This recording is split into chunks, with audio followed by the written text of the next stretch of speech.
I'm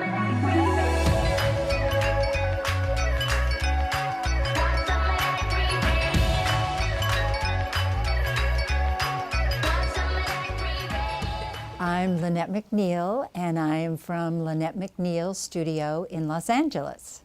And I've been teaching acting for probably close to 30 years. Some of the actors who have come through the studio include Jim Carrey, Adam Sandler, Ellen DeGeneres, Faith Ford, Jane Leeves, Jeneane Garofalo, and Archer Studied Privately, to name a few. I started acting when I was very young, started taking private lessons, and I was acting all the way through grammar school and through high school, and I went through college, and in my senior year I had always had the intention that I was going to be an actor.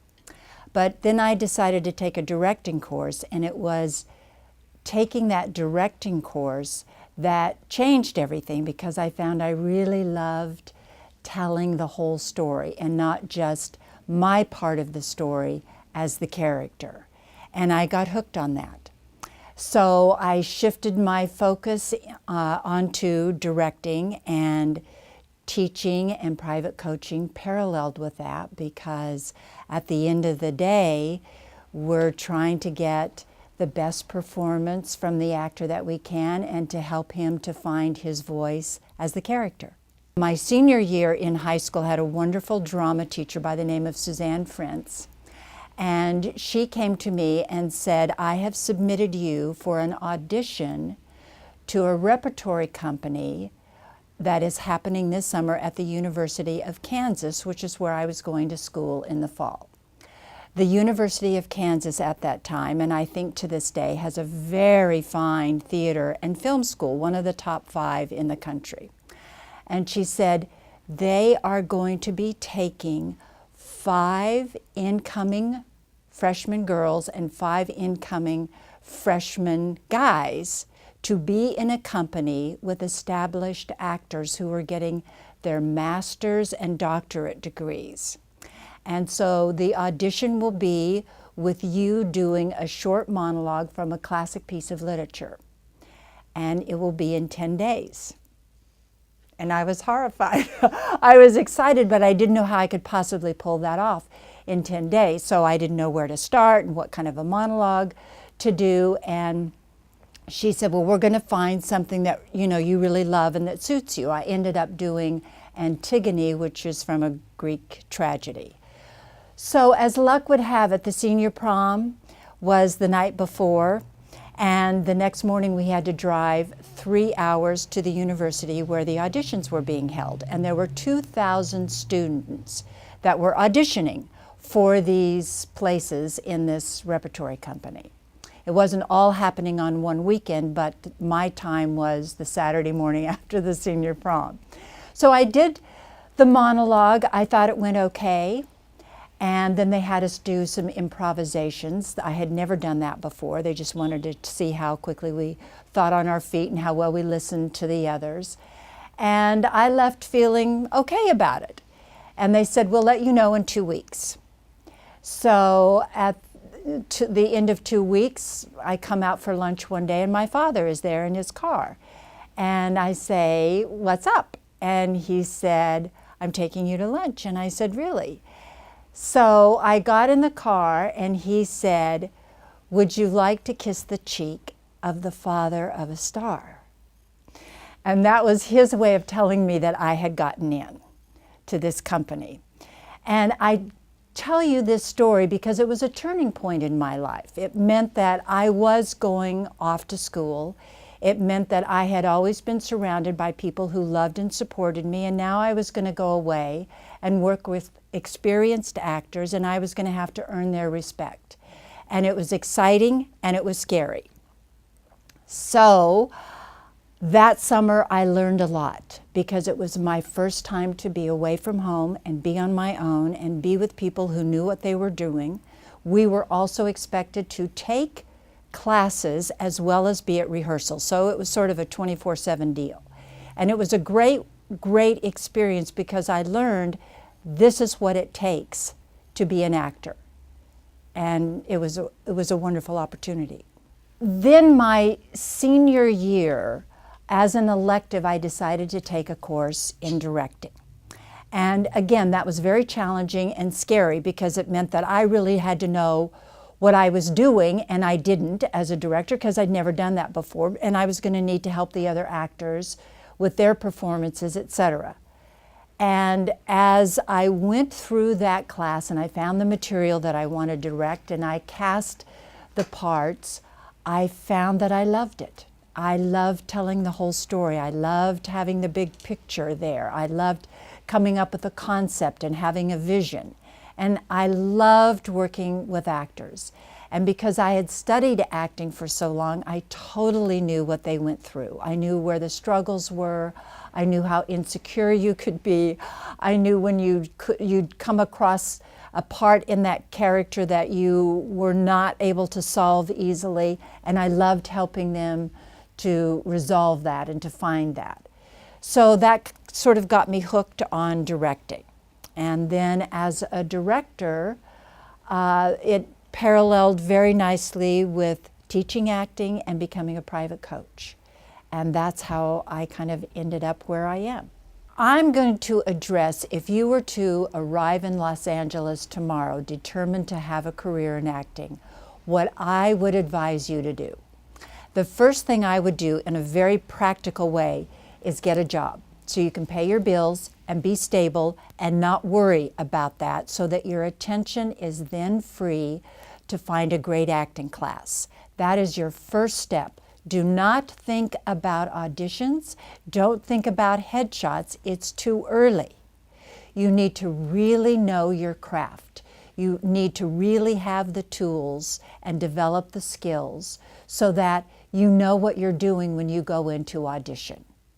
If you go into audition for a casting director and the casting director happens to say something to you in giving you a direction that you don't really understand, and it's a very basic thing that she's asking, then you look like you're too green and that you don't really know what you're doing.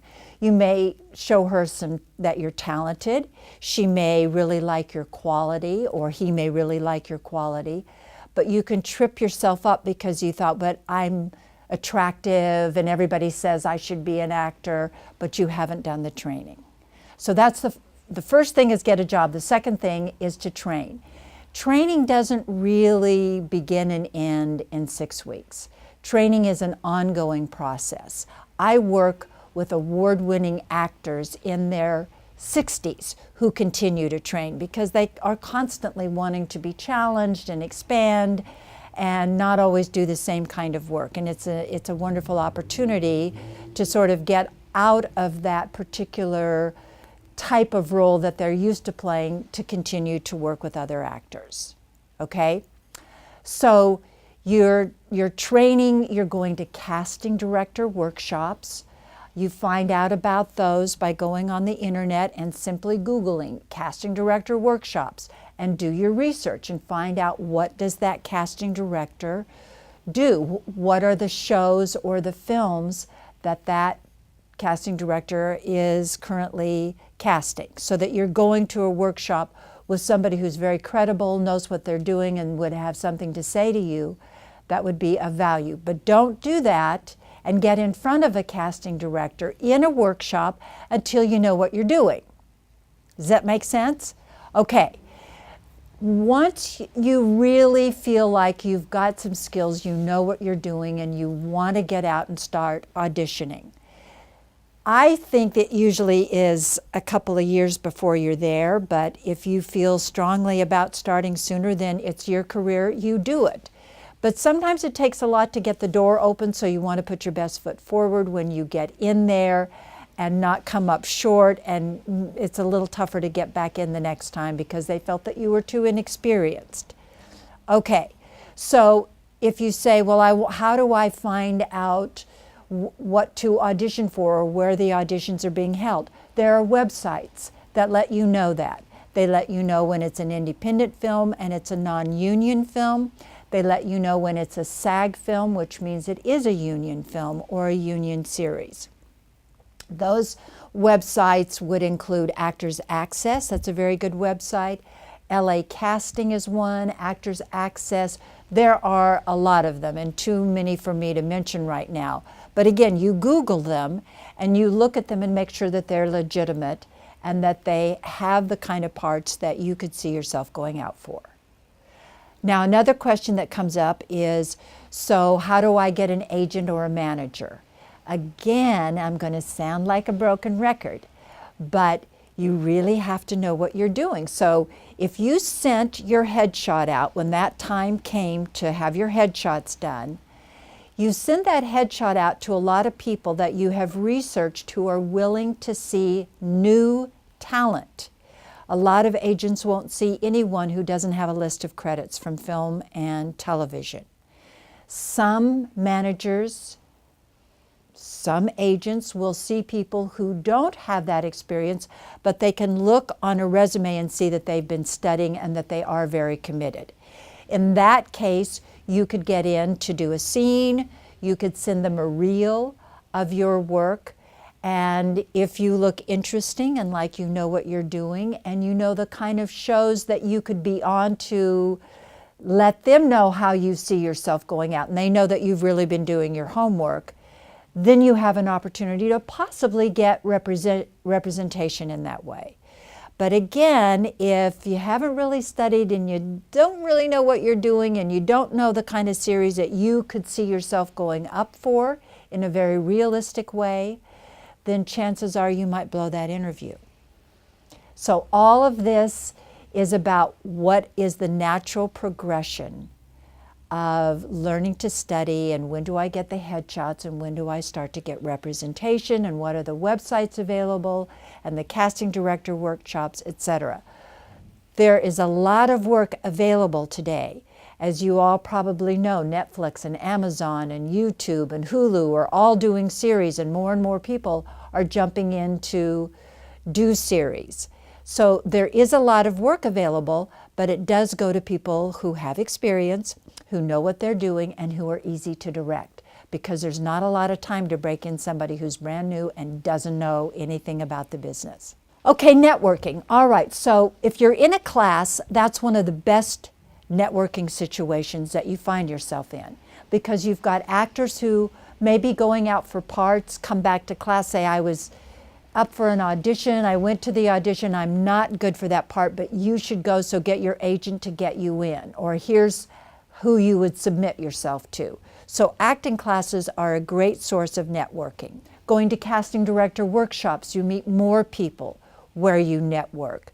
And going on the internet and availing yourself of things that are being done around, let's say, Los Angeles. So they're screening a film, and it's a private screening. Let's just say this film isn't being released yet, but they're doing a screening of it, and there'll be a Q&A with the cast and the director afterward.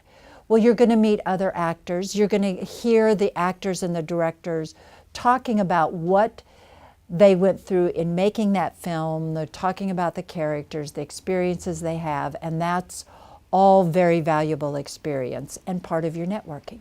So your communication skills have to be excellent as an actor, in my opinion. And the reason for that is you could be in a casting session and the casting director says, that was a nice reading, but I need you to do it in a stronger way.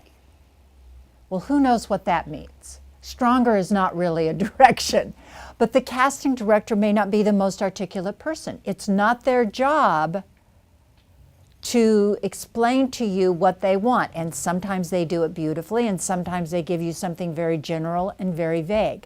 So it's up to you to say, can you give me a little more information about that? When you say stronger, you mean it's more emotional. You need it to be more emotional. And they say, yes, you have to be more emotional. You're way too flat in this reading.